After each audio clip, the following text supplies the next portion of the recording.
चूड़ा सा बाड़ा का बनारी जूड़ा सा बाजू तक पैर चूड़ा देख गोली सी चल गई।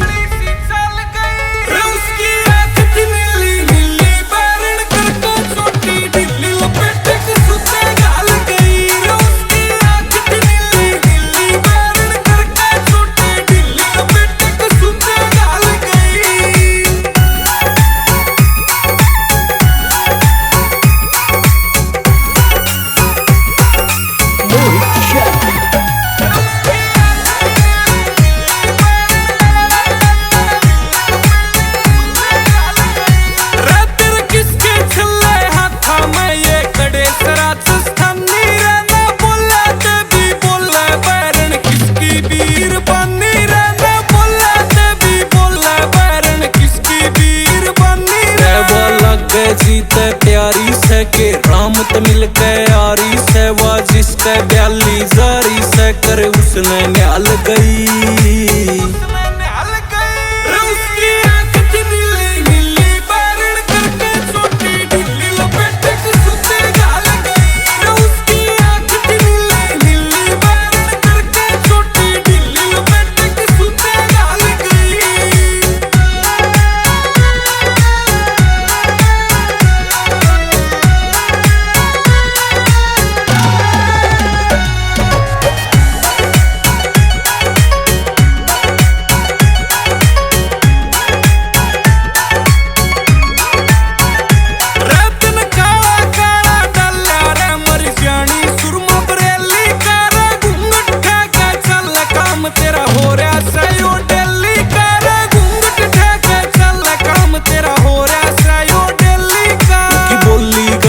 सुती रे चोगर दे बोले तूती रे पैरा में मड़के जूती गेल में पायल डाल रही।